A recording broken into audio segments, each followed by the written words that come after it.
Salut à tous.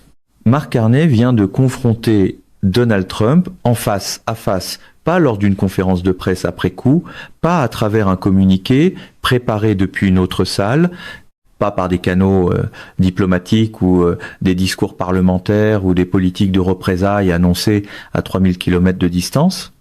Il l'a fait face à face dans la même pièce, devant les caméras au sommet des dirigeants du G7 à Hiroshima, avec chaque grand leader démocratique de la planète assis autour de la table et 400 millions de personnes regardant en direct depuis chez eux. Et ce que Carney a dit, calmement, méthodiquement, sans élever la voix une seule fois, sans la moindre colère, sans théâtralité, sans mise en scène, a laissé la salle dans un silence absolu. Dans une autre pièce, on aurait pu être tenté de meubler ce silence avec un slogan bien placé. La Maison-Blanche n'a fourni aucune réponse officielle pendant 14 heures. L'image est déjà iconique. Elle fait la une de tous les grands journaux du monde ce matin. Je vois encore cette scène. Carney assis, légèrement penché en avant, parlant directement à Trump par-dessus la table du sommet, un document relié ouvert devant lui. Trump était assis en face, immobile, la bouche légèrement ouverte, visiblement en train de traiter quelque chose qu'il n'avait pas anticipé et pour lequel il n'avait aucun cadre de réponse. Un moment où les réflexes de conférence de presse ne suffisent plus quand les chiffres ne sont pas au rendez-vous. Le Premier ministre canadien était composé, le président américain silencieux, et tout se jouait dans cette image de deux dirigeants, une salle, une table, et chaque personne dans cette pièce, et chaque personne regardant ce direct, comprenant au même instant que quelque chose de fondamental venait de basculer, pas dans la guerre commerciale, mais dans la perception de qui détient réellement le pouvoir et qui se contente de le jouer. Warren Buffett a déclaré que c'était la démonstration la plus instructive de dynamique de négociation qu'il ait observée en des décennies. Son idée était simple, dans toute confrontation, la personne préparée bat toujours la personne confiante. La confiance sans préparation n'est que du spectacle. Un spectacle qui fonctionne très bien jusqu'au moment où quelqu'un demande les sources. La préparation sans confiance ne suffit pas non plus, mais les faits finissent par produire leur propre confiance. Et cette confiance-là, celle qui se mérite, celle qui vient de connaître les chiffres par cœur, est celle qui survit au contact de la réalité. Mais la phrase qui allait définir ce moment, celle qui a traversé toute la diplomatie, toute la posture, tout le bruit, et qui a atterri dans le silence d'une salle remplie des personnes les plus puissantes du monde, c'est celle par laquelle Carney a résumé la différence entre lui et Trump lorsque Trump a tenté de l'interrompre. Cette idée tenait en quelques mots, prononcés sans chaleur, sans hésitation, sans le moindre doute sur quel côté de la table était préparé et lequel jouait la comédie. Carney avait les chiffres, Trump avait les éléments de langage et la salle le savait. Et les éléments de langage, eux, ne tiennent pas très longtemps quand personne n'applaudit pour les relancer.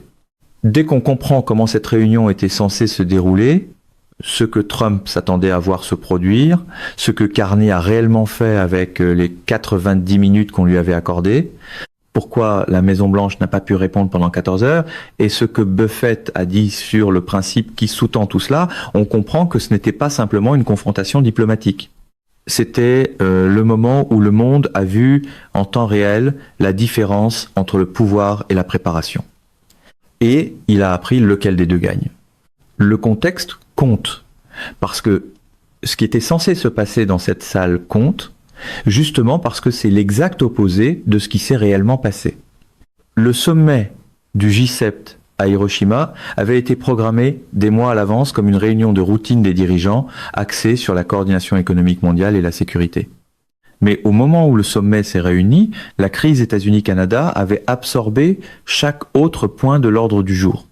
Les dirigeants européens, les partenaires asiatiques et les pays hôtes avaient passé des semaines à faire pression publiquement et en privé pour un engagement direct entre Trump et Carney. La théorie était celle de l'optimisme institutionnel. Si on pouvait réunir les deux dirigeants dans la même pièce, entourés de chefs d'État alliés, capables de modérer la dynamique, peu être que la confrontation pourrait être désamorcée avant de causer des dommages permanents à la structure de l'Alliance occidentale. Une hypothèse optimiste, surtout quand l'un des deux camps préfère souvent la mise en scène au mécanisme. Des semaines de négociations en coulisses entre Washington et Ottawa avaient précédé le sommet. La Maison-Blanche avait insisté sur un format bilatéral structuré, une réunion contrôlée avec des points de discussion convenus à l'avance, un cadre temporel limité et des caméras présentes uniquement pour les remarques d'ouverture avant que la salle soit vidée pour une discussion privée. Le camp canadien avait accepté le format, accepté le cadre temporel, mais n'avait pas, comme cela allait devenir clair, accepté le script. La Maison-Blanche avait préparé Trump avec des points de discussion standards de sommet, le genre de langage conçu pour projeter de la force tout en ne s'engageant à rien. Tout devait reposer sur quelques formules attendues. Une relation solide entre les deux nations, du respect pour le Canada, un appel aux conditions équitables et la promesse vague d'un arrangement possible. C'était du remplissage, un langage suffisamment large pour s'adapter à n'importe quelle situation, sauf à celle où les chiffres sont précis. La stratégie de communication était claire. Projeter de l'engagement, signaler de la magnanimité, éviter les détails et quitter la salle en ayant créé l'apparence d'un dialogue sans la substance d'une concession. Les médias attendaient du théâtre diplomatique, une poignée de main, une photo, des conférences de presse parallèles ensuite où chaque camp réclamerait des progrès.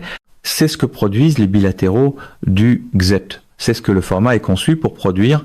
Carney est arrivé avec autre chose. Pas des éléments de langage, pas un discours diplomatique calibré par des équipes de communication, mais un dossier, un document relié dont il sera ultérieurement rapporté, qu'il faisait 147 pages, contenant une synthèse exhaustive, dense en données, rigoureusement sourcée de chaque dimension de la guerre commerciale. On y trouvait le coût économique pour les États-Unis, catégorie par catégorie, le coût économique pour le Canada, le coût pour l'économie mondiale, le positionnement stratégique perdu, l'alliance endommagée, le coût humain des deux côtés de la frontière, le tout organisé, non pas comme une position de négociation, mais comme une présentation de preuves, le type de document qu'un gouverneur de banque centrale présente à un conseil d'administration quand l'institution est en crise. Il avait passé des semaines à le préparer personnellement, travaillant avec une équipe d'économistes, d'analystes commerciaux et de stratèges diplomatiques qui avaient compris que c'était pas une réunion, c'était une opportunité. Et les opportunités de cette envergure ne se présentent pas deux fois.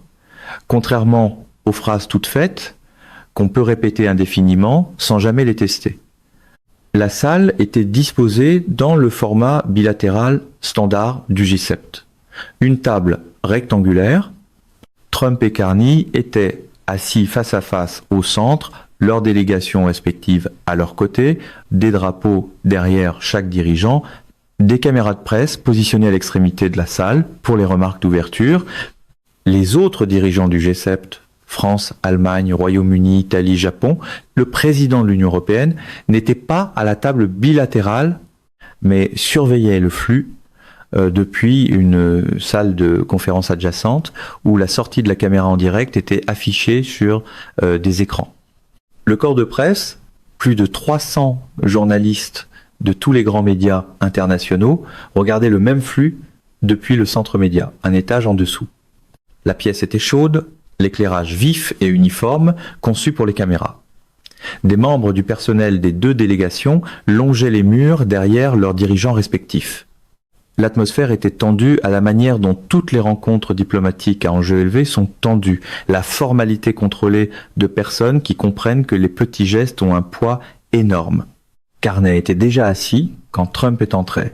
Il avait placé le dossier sur la table devant lui, centré, visible, la page de couverture tournée vers le haut. Il l'avait ouvert à la première page et il avait attendu.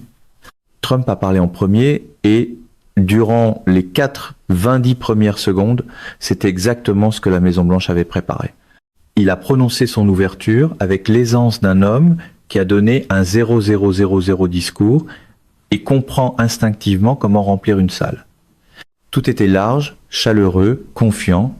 Il installait l'idée qu'il était formidable d'être là avec le Premier ministre Carney, que beaucoup avaient douté de cette rencontre, mais qu'elle avait bien lieu, que la relation avec le Canada était extraordinaire, que le Canada lui-même était un pays extraordinaire, et qu'un règlement restait possible.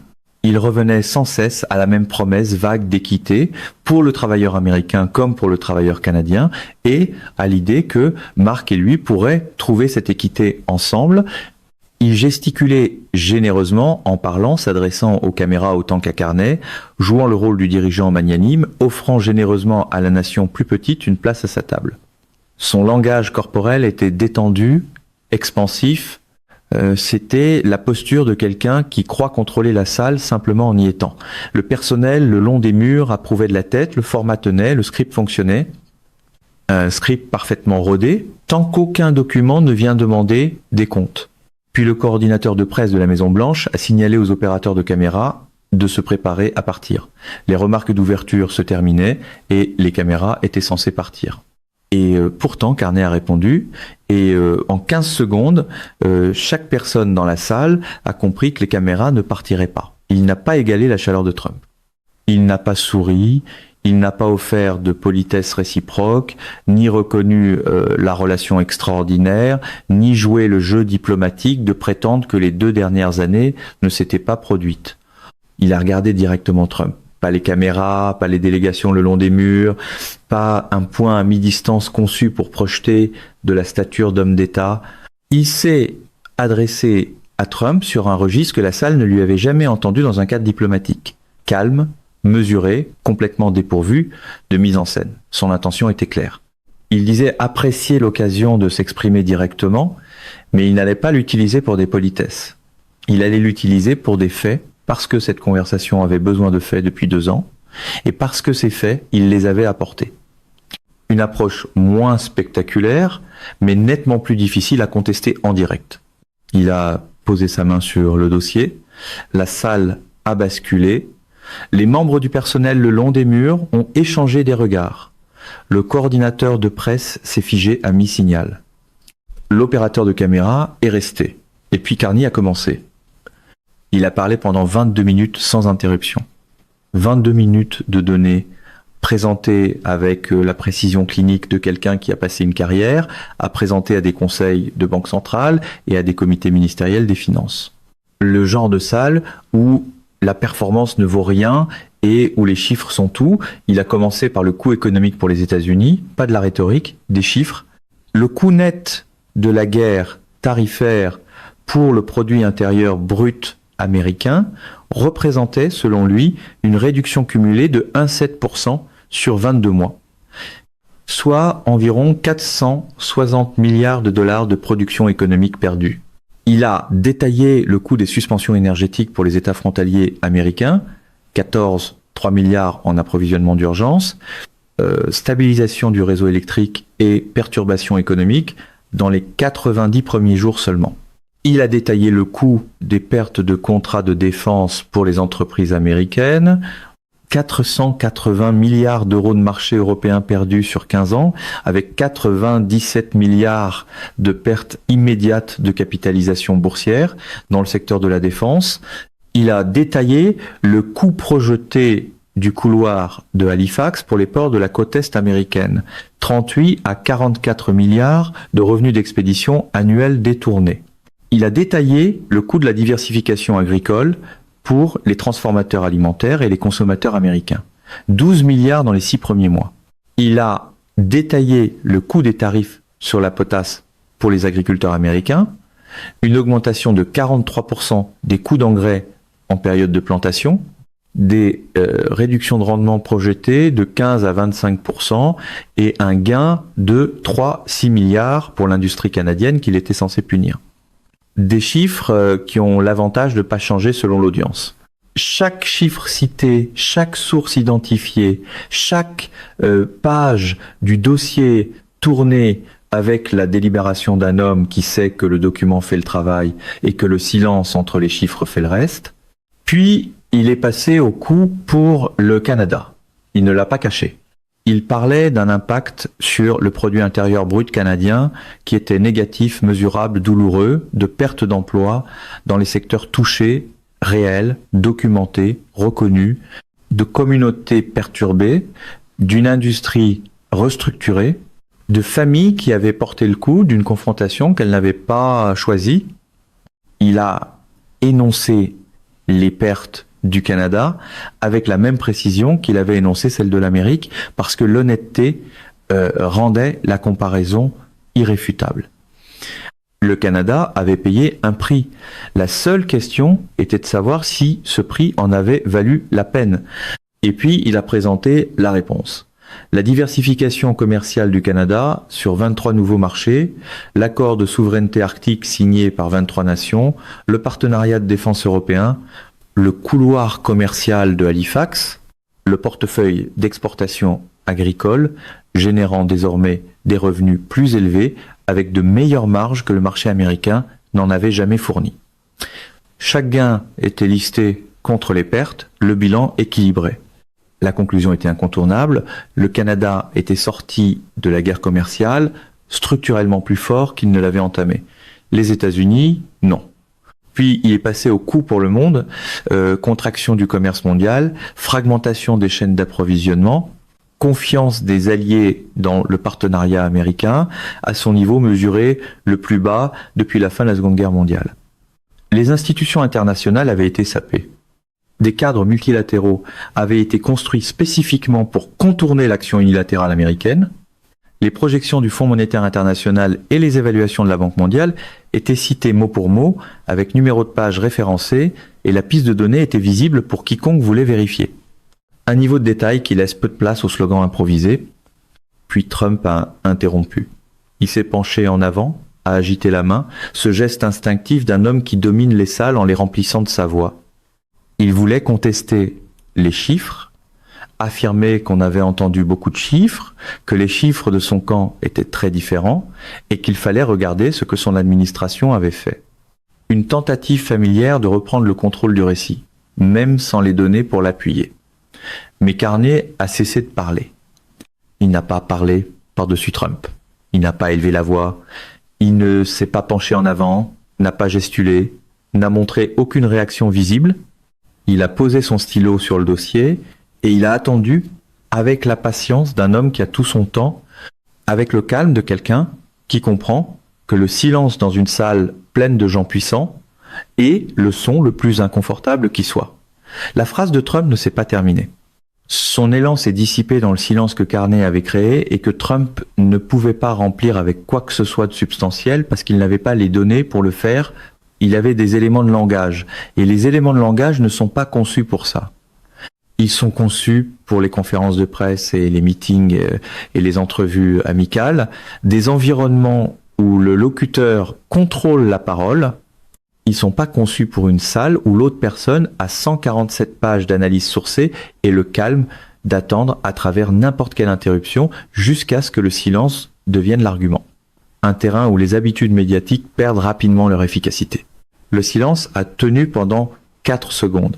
En temps diplomatique, 4 secondes est une éternité. C'est à ce moment-là que Carney a formulé l'idée centrale de toute la scène. Lui avait les chiffres, Trump avait les éléments de langage, et la salle savait faire la différence. Le silence qui a suivi était absolu. Pas le silence de personnes choisissant de ne pas parler, mais le silence de personnes incapables de le faire. La phrase n'était pas agressive, pas personnelle, pas théâtrale. C'était une observation factuelle sur la différence entre deux types de préparation. Et elle a atterri avec la force d'une conclusion parce que chaque personne dans cette salle, y compris Trump, y compris sa propre délégation, avait compris que c'était vrai. Les chiffres étaient dans le dossier, les éléments de langage étaient dans l'interruption, et la salle savait. Carney a continué. Trump n'a plus tenté d'interrompre. Carney a alors déroulé les conséquences stratégiques, ce que la guerre commerciale avait coûté aux États-Unis. La confiance alliée, l'accès arctique définitivement compromis, une architecture de défense européenne reconstruite sans participation américaine, des marchés agricoles redirigés vers des concurrents qui ne les rendraient pas, et une perception mondiale désormais confirmée en temps réel, en direct à un sommet du G7.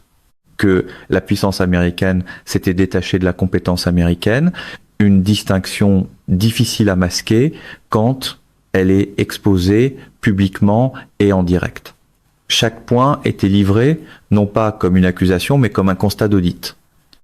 Le ton était celui d'un homme présentant un bilan à des actionnaires, pas celui d'un homme en train de débattre avec un adversaire. Toute la distinction était là. Les arguments peuvent être contrés. Les audits peuvent seulement être acceptés ou niés. Et le déni, face à 147 pages, n'est pas une stratégie, c'est un aveu. Ou au mieux, un retard de réponse soigneusement emballé. Puis il a abordé le coût humain, les agriculteurs américains qui ne pouvaient plus se payer les engrais, les travailleurs canadiens qui avaient perdu leur emploi dans les premiers mois de la confrontation, les communautés portuaires des deux côtés de la frontière, regardant leurs moyens de subsistance se restructurer autour d'elles, des familles américaines et canadiennes qui n'avaient rien fait, sinon vivre dans des pays dont les dirigeants ne trouvaient pas un moyen d'arrêter. La voix de Carney s'est légèrement modifiée ici, un peu plus chaleureuse, un peu plus lente. La cadence devenait celle de quelqu'un qui comprend que derrière chaque donnée se trouve une personne. Il n'a nommé personne. Il n'en avait pas besoin. Les catégories suffisaient: agriculteurs, travailleurs, famille. L'universalité était le propos. Puis, il a présenté la voie à suivre, spécifique, mesurable, technique, des calendriers de suppression des tarifs avec des échéances, des protocoles de restauration diplomatique, des cadres de normalisation commerciale, des termes de coopération énergétique. Chacun était présenté non pas comme une exigence politique, mais comme une exigence technique. La façon dont un ingénieur présente les spécifications d'un pont, non pas ce qu'il veut, mais ce que la structure requiert pour tenir une logique structurelle, loin des annonces improvisées en tribune. Carney a fermé le dossier. Le son de la couverture qui se ferme, un bruit sourd, discret mais ferme, était audible sur le flux de diffusion. Il a regardé Trump une dernière fois. Son point était limpide. Il n'était pas venu pour négocier parce que la négociation exige que les deux parties apportent quelque chose à la table. Il était venu pour présenter les faits parce que les faits ne faisaient pas partie de cette conversation depuis 2 ans. Désormais, ils en faisaient partie. Chaque chiffre dans ce document était sourcé, cité et vérifiable. Ce que Trump déciderait d'en faire lui appartenait, mais les faits eux-mêmes ne pouvaient plus être mis en discussion. Ils ne l'avaient jamais vraiment été. Ils avaient simplement jamais été prononcés à voix haute dans une salle où Trump était présent. Maintenant, il avait été. Une fois dit clairement, ils deviennent difficiles à remplacer par des formules vagues. Il s'est adossé à son siège, la salle a tenu 3 secondes, 5 secondes, 7. Le silence était étiré dans un espace que personne ne voulait être le premier à rompre. Le modérateur du sommet, le Premier ministre japonais, a bougé dans son fauteuil dans la salle adjacente, mais n'a pas parlé. Les opérateurs de caméra ont maintenu leur position. Le long du mur derrière Trump, un conseiller senior de la Maison-Blanche tapait déjà sur un téléphone avec les 2 pouces. C'était la première tentative d'une réponse qui prendrait 14 heures à arriver et ne satisferait personne quand elle arriverait. Un délai inhabituel pour une machine de communication habituée à répondre en quelques secondes. Puis, la salle a expiré. Les autres dirigeants du G7 dans la salle de surveillance adjacente ont réagi d'une manière qui a été observée et rapportée en quelques minutes par la presse diplomatique. Le président français se serait tourné vers le chancelier allemand pour dire que c'était la chose la plus extraordinaire qu'il ait vue en 15 ans de sommet. Le Premier ministre britannique aurait été décrit comme restant dans un silence absolu pendant plusieurs secondes avant de dire tranquillement à un conseiller que la salle venait de changer. Le Premier ministre japonais, l'hôte du sommet, n'aurait rien dit, mais on l'a vu lentement hocher la tête, une fois dans un geste qui portait le poids de chaque mot qu'il avait choisi de ne pas prononcer. La réponse de Trump, ou plutôt sa non-réponse, est devenue le deuxième élément le plus couvert de la rencontre après la confrontation elle-même. Il n'a pas réfuté, il n'a pas contre-attaqué avec des données alternatives, il n'a pas sorti un document à lui, il a offert une courte clôture atténuée réduite à l'idée qu'on verrait bien qu'il y avait de très bonnes personnes en train d'examiner tout cela et qu'on verrait ce qui se passerait. Le ton était radicalement différent de son ouverture expansive et confiante, plus plat, plus calme. La domination désinvolte qui avait rempli la salle 90 minutes plus tôt avait été remplacée par quelque chose d'autre. Pas exactement de la défaite, quelque chose de pire pour un homme qui a bâti toute une carrière sur la projection de domination. Un moment où la mise en scène ne suffit plus à soutenir la posture, c'était l'insignifiance, le sentiment que la salle était passée à autre chose, que la conversation se jouait désormais entre le dossier de Carney et Le Monde, et que Trump n'en était plus un participant, seulement un sujet. La Maison-Blanche n'a émis aucun communiqué officiel pendant 14 heures dans une administration qui répond typiquement à chaque développement en quelques minutes, souvent en quelques secondes sur les réseaux sociaux.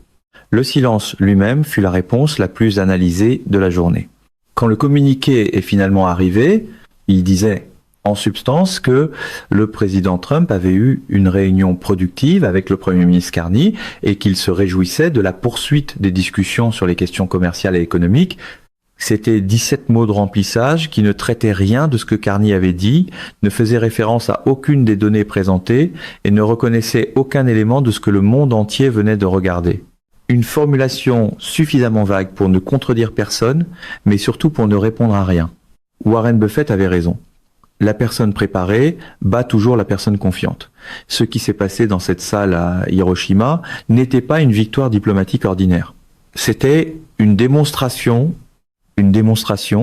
de ce qui se passe quand une personne arrive avec 147 pages de vérité et l'autre arrive avec des éléments de langage. Ce qui se passe quand quelqu'un connaît les chiffres et que l'autre connaît le script. Ce qui se passe quand la préparation rencontre la performance dans une salle où tout le monde peut voir la différence. La salle savait, le monde savait, et maintenant vous savez aussi. Yeah! Mesdames et messieurs, notre émission d'aujourd'hui s'arrête ici. Nous vous invitons à partager votre avis personnel dans la section des commentaires ci-dessous. Pouvoir, Vérité vous salue et vous donne rendez-vous très bientôt.